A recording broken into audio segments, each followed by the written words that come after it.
On July 19, 1989, United Airlines Flight 232 was scheduled to take off from Denver's Stapleton International Airport, bound for Philadelphia International Airport with a scheduled stopover in Chicago's O'Hare International Airport. It was a routine flight, one of the countless daily operations of United Airlines' robust domestic network. However, what was meant to be an ordinary journey would soon etch itself into the annals of aviation history as one of the most extraordinary examples of human resilience and tragedy. United Airlines, at the time, was a major player in the global aviation industry. Its fleet included the McDonnell Douglas DC-10, an aircraft celebrated for its range and capacity, often used for long-haul and high-capacity domestic flight. Flight 232 was operated by a DC-10-10, tail number N1819U, a three-engine wide-body aircraft that had seen nearly 15 years of service. While not new, the aircraft had been maintained to federal standards, and its prior maintenance records had shown no glaring issues. The DC-10 had a checkered history, however, with several high-profile incidents raising questions about its safety. By the summer of 1989, significant improvements in design and procedures had ostensibly mitigated these concerns.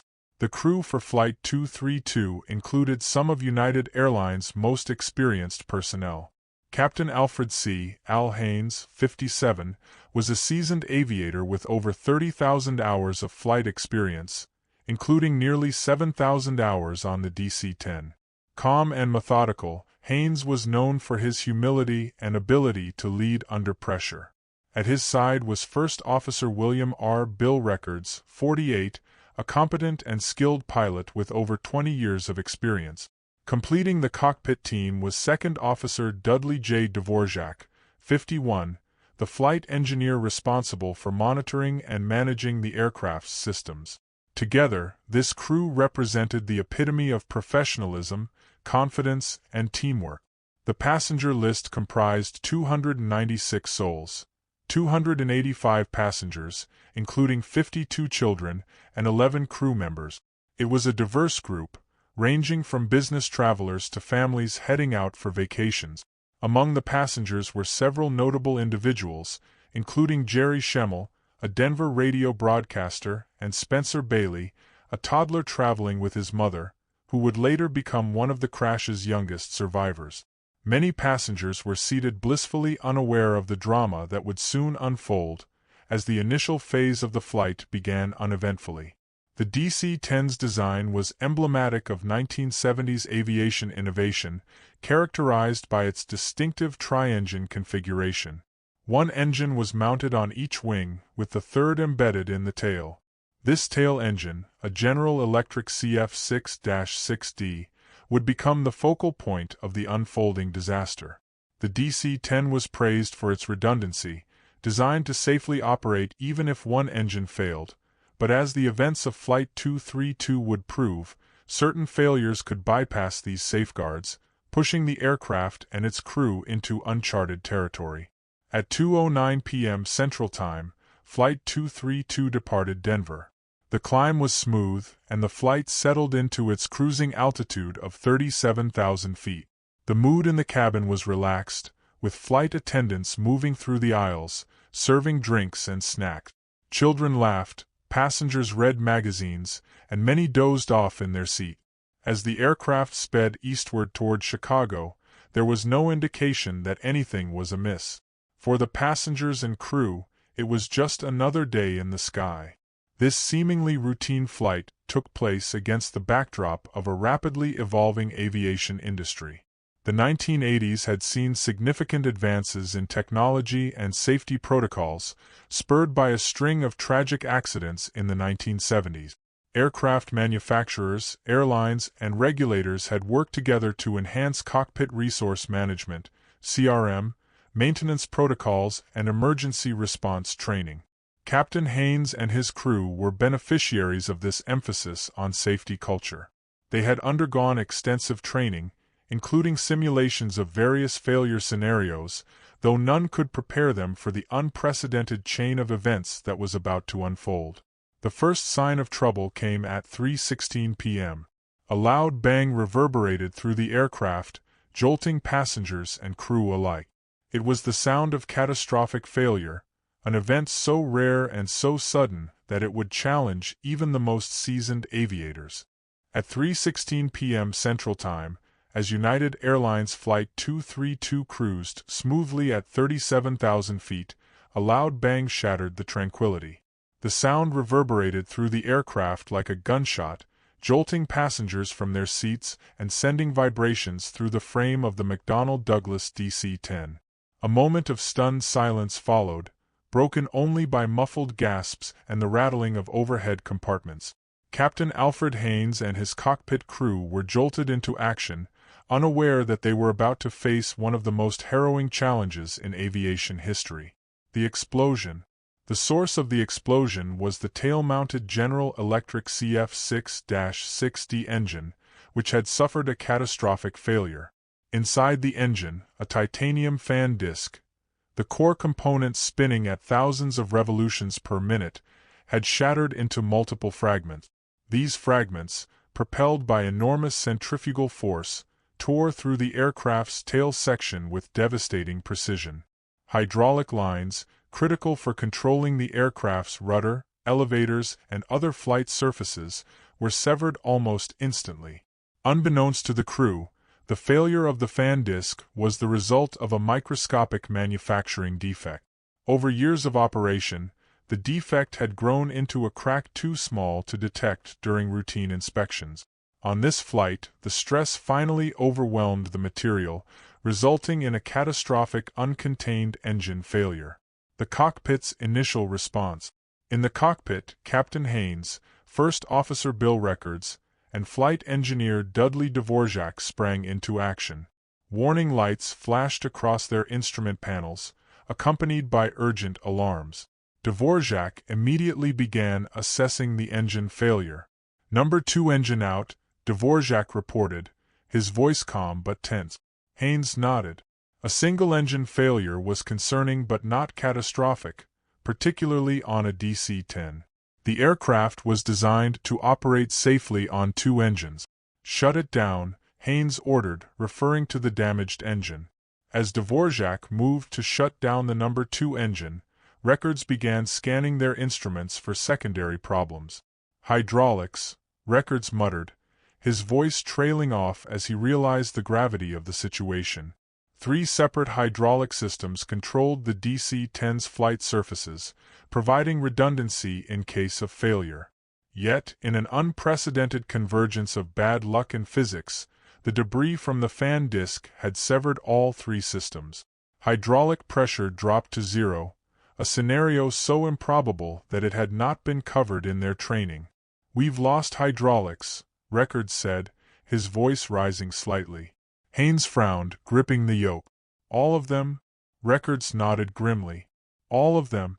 It was a chilling moment. Without hydraulics, the crew had no direct control over the aircraft's ailerons, rudder, or elevators.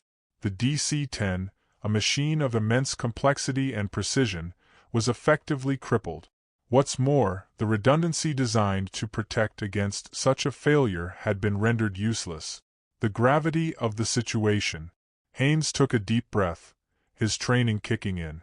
"We still have engines 1 and 3, he said, his voice steady. "Let's see what we can do with those." The crew quickly realized that by adjusting the thrust of the 2 remaining wing-mounted engines, they could achieve rudimentary control.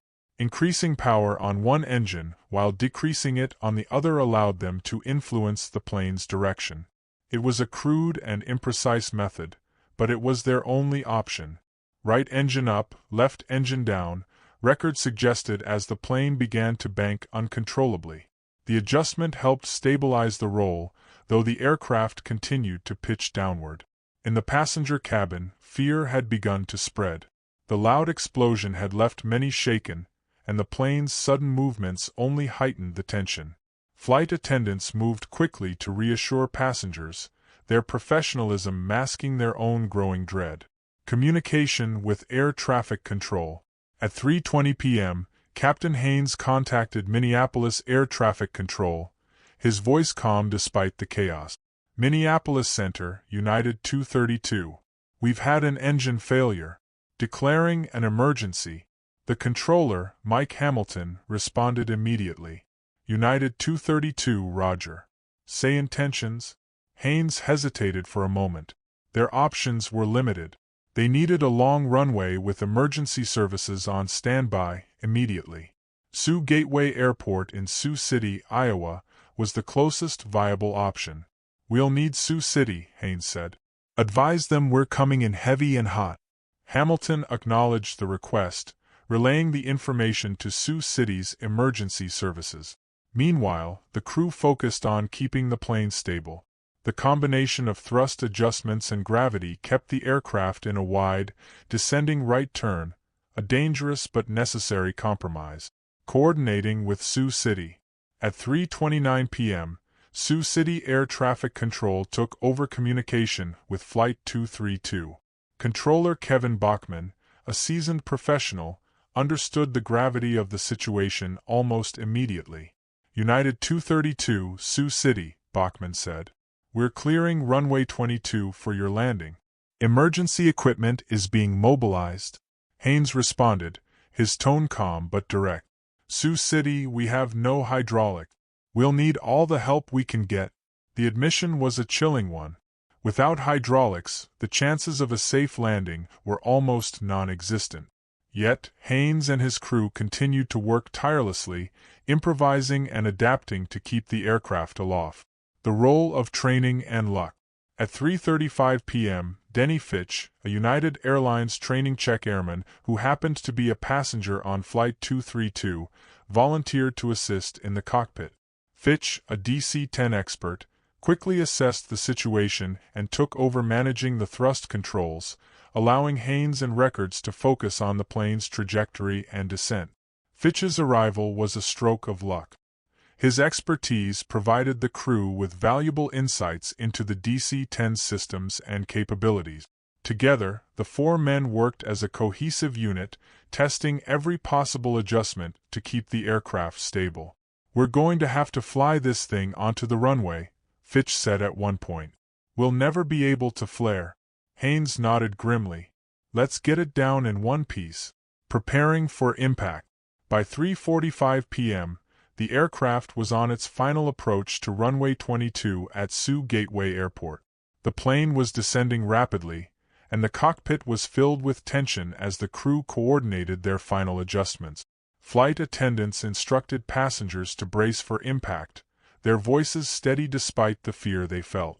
Ladies and gentlemen, a flight attendant announced over the intercom, please assume the brace position and remain calm. We're going to make it.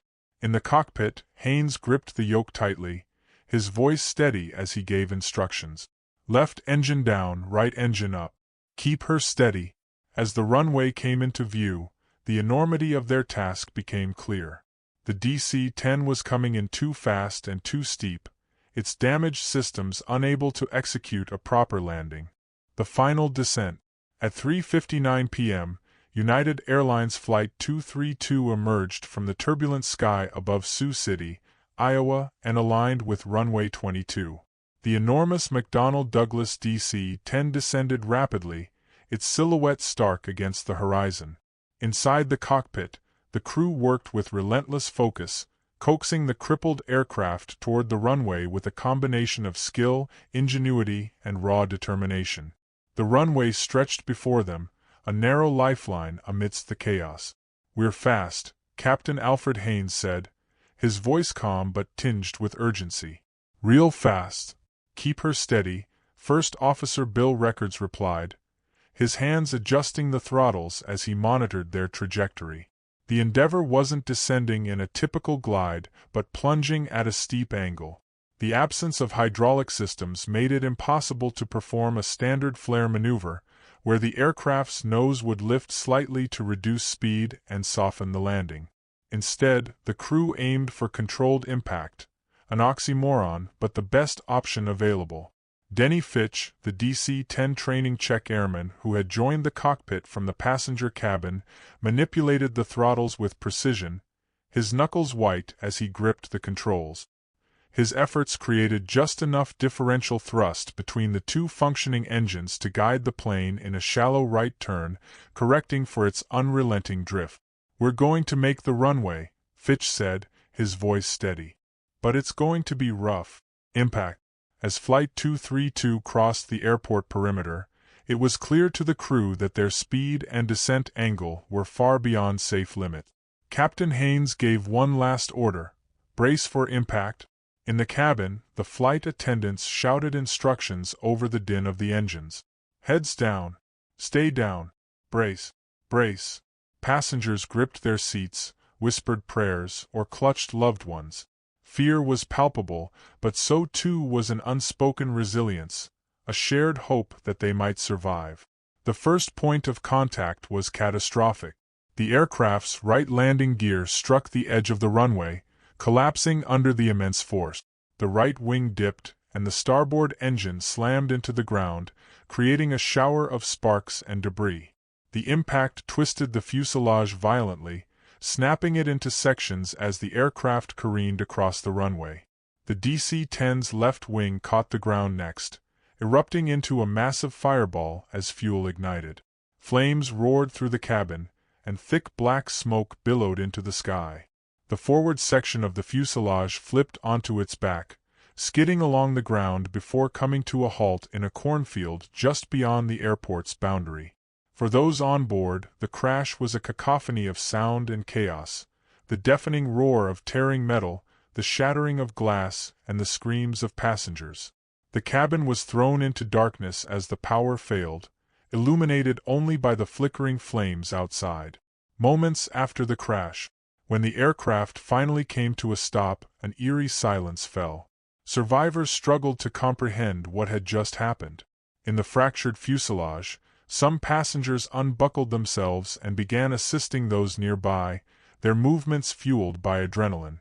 Others, dazed or injured, waited for help, their minds still reeling from the impact. Flight attendants, many of whom had suffered injuries themselves, quickly began evacuating passengers. "This way. Follow the light," they shouted, directing survivors toward exits as flames licked at the wreckage. The emergency slides deployed, offering escape routes from the burning aircraft. In the cockpit, the crew had miraculously survived the impact. Captain Haynes, bleeding from a gash on his forehead, struggled to unbuckle his harness. "Is everyone alive?" he asked, his voice hoarse. "Barely," Denny Fitch replied, wincing as he checked his legs, which were pinned beneath debris. First Officer Records and Second Officer Dvorak also survived, though both were disoriented and in pain. Despite their injuries, they assisted each other in exiting the cockpit. Outside, emergency vehicles roared onto the scene, their sirens piercing the air as first responders began battling the flames and pulling survivors from the wreckage. The scene at Sioux Gateway Airport. The crash site was a scene of organized chaos. The main fuselage lay inverted in the cornfield, smoke pouring from its shattered hull. Debris was scattered across the runway, including seats, luggage, and fragments of the wings and engines. Emergency personnel worked tirelessly, using hoses to douse the flames while paramedics tended to the injured. Sioux City's emergency services had been alerted well in advance, thanks to the crew's communication with air traffic control. Fire trucks, ambulances, and rescue teams had been pre-positioned along the runway, enabling a swift response. Captain Haynes was one of the first to climb out of the cockpit. Bruised and bloodied, he immediately began assisting with the evacuation, his leadership undiminished by the ordeal. "Get them out," he shouted, directing firefighters toward sections of the aircraft where passengers were trapped. Despite the scale of the disaster, acts of heroism emerged everywhere. Survivors helped each other escape the wreckage, carrying the injured and comforting the distraught. Flight attendants, many of whom were injured themselves, continued to guide passengers to safety, refusing to leave until everyone in their section was accounted for. Triage and rescue. The triage zone was a grim yet efficient operation. Survivors were categorized by the severity of their injuries. Burns, fractures, and head trauma were among the most common. Medical personnel worked quickly to stabilize the most critical cases before transporting them to nearby hospitals. In total, 296 people were on board Flight 232. Miraculously, 185 survived, including many children. The survival rate was a testament to the crew's efforts and the rapid response of Sioux City's emergency services. However, 111 lives were lost in the crash, their absence casting a somber shadow over the rescue efforts. The survivors' stories. In the days following the crash, stories of survival and loss began to emerge. Passengers recounted the terrifying moments of impact, the chaos of the evacuation, and the acts of kindness that had saved lives. One of the most poignant tales was that of Jerry Schemmel, a Denver radio broadcaster who had escaped the burning wreckage only to return and pull a baby from the flames. Another survivor, 11-year-old Spencer Bailey, was thrown from the aircraft during the crash but miraculously landed in the cornfield with only minor injuries. His mother, who had been seated beside him, did not survive. For many survivors, the crash was not just a physical ordeal but an emotional one. The memories of that day, the sound of the explosion, the screams of passengers, the sight of the burning aircraft, would haunt them for years to come. A nation reacts. News of the crash spread quickly, capturing the attention of the nation and the world. Footage of the burning wreckage and the heroic efforts of rescue teams dominated television broadcasts. While the loss of life was devastating, the fact that so many had survived was seen as a miracle. Captain Haynes and his crew were hailed as heroes, their calm and resourceful response credited with saving dozens of lives. However, they were quick to share the credit. "We were just part of the puzzle," Haynes said in an interview. The flight attendants, the passengers, the emergency responders, they all played a role. Transition to the investigation. As the immediate crisis subsided, attention turned to the cause of the crash. The National Transportation Safety Board, NTSB, launched an investigation to determine how such a catastrophic failure had occurred and what could be done to prevent it from happening again. The wreckage of Flight 232 was painstakingly examined, revealing the trail of destruction caused by the failed fan disc. Investigators would soon uncover not only the mechanical flaws that led to the crash but also the extraordinary resilience of the human spirit in the face of unimaginable adversity. The National Transportation Safety Board investigation.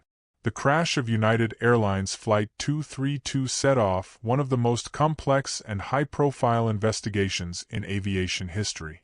Within hours of the crash, the National Transportation Safety Board, NTSB, dispatched a team of investigators to Sioux City, Iowa, to begin examining the wreckage. Their mission was to piece together the chain of events that had led to the catastrophic failure of the McDonnell Douglas DC-10 and uncover the root causes of the disaster. At the crash site, investigators were met with a scene of destruction. The aircraft's tail section was obliterated, fragments of the General Electric CF6-6D engine were scattered across the cornfield, and the main fuselage lay inverted, its charred remnants a testament to the fiery aftermath. Despite the devastation, key components of the aircraft, including the cockpit voice recorder, CVR, and flight data recorder, FDR, were recovered in remarkably good condition. Analyzing the fan disc failure. The NTSB quickly identified the catastrophic failure of the tail-mounted CF6-6D engine as the initiating event.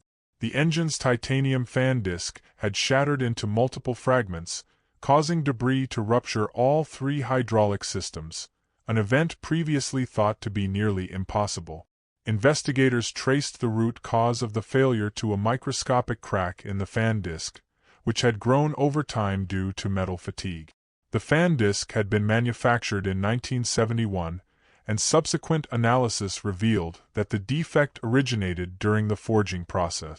Although the crack was too small to detect during standard maintenance inspections, it had progressively worsened over nearly 2 decades of operation. The NTSB determined that existing inspection techniques were insufficient to identify such flaws, leading to a critical oversight. The role of hydraulic system design. The DC-10's hydraulic system was designed with redundancy in mind, featuring 3 independent systems intended to ensure control even if one or two were compromised. However, the design did not account for the possibility of all 3 systems being severed by debris from an uncontained engine failure. The NTSB labeled this a failure of imagination in the aircraft's design and certification process, highlighting a gap in engineering foresight. The simultaneous loss of all 3 hydraulic systems left the crew of Flight 232 with no conventional means of controlling the aircraft. Investigators marveled at the ingenuity of Captain Haynes, his crew, and Denny Fitch, who had managed to steer the crippled DC-10 using only differential thrust from the remaining engines. Simulations and the miracle of survival. To better understand the crew's actions, investigators conducted multiple flight simulations replicating the conditions of Flight 232. Most simulations ended in catastrophic crashes with no survivors, underscoring the extraordinary skill and coordination displayed by the real-life crew. The NTSB concluded that the crew's quick thinking and teamwork had directly contributed to the survival of 185 passengers and crew. Captain Haynes later reflected on the experience with characteristic humility. "We were a team," he said in an interview. "None of us could have done it alone." The impact on aviation safety. The findings of the Flight 232 investigation had profound implications for the aviation industry, spurring changes in aircraft design, maintenance procedures, and emergency training. Among the most significant outcomes were enhanced inspection techniques. The FAA mandated the adoption of advanced inspection technologies, such as ultrasonic and eddy current testing, to detect microscopic defects in engine components. These methods became standard for identifying metal fatigue and other structural weaknesses. Redesign of hydraulic systems. Aircraft manufacturers, including McDonnell Douglas, Boeing, and Airbus, re-evaluated their hydraulic systems to ensure greater resilience against simultaneous failures. New designs incorporated physical barriers and alternative control methods to prevent total system loss. Improvements in cockpit resource management (CRM). The actions of Captain Haynes and his crew were hailed as a textbook example of effective CRM, where leadership, communication, and collaboration under pressure saved lives. Airlines worldwide revamped their CRM training programs to emphasize teamwork and adaptability in crisis scenarios. Revisions to emergency response protocols. The swift and coordinated response of Sioux City's emergency services set a new benchmark for disaster preparedness. Airports across the United States adopted similar protocols, ensuring that fire, medical, and rescue teams were better equipped to handle mass casualty incidents. The human toll. While the investigation brought clarity to the technical causes of the crash, the human toll remained deeply felt.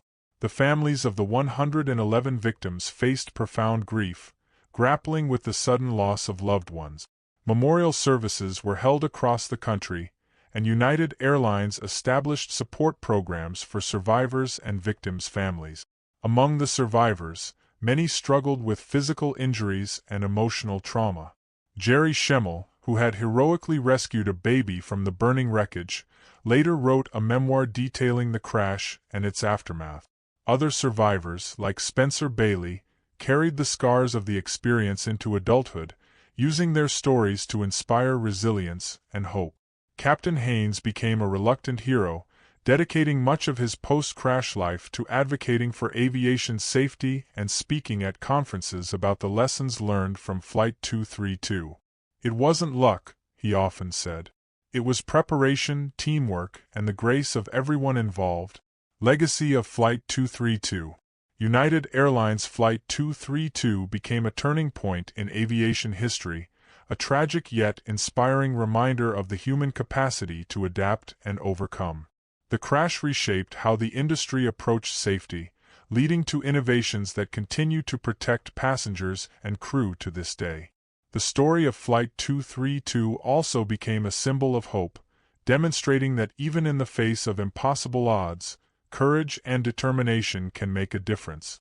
For the survivors, the memory of that day remained bittersweet, a testament to both loss and survival. In Sioux City, a permanent memorial stands near the crash site, honoring those who lost their lives and celebrating the resilience of those who survived. Etched into its surface are the words that echo the spirit of that fateful day: "We are united by courage,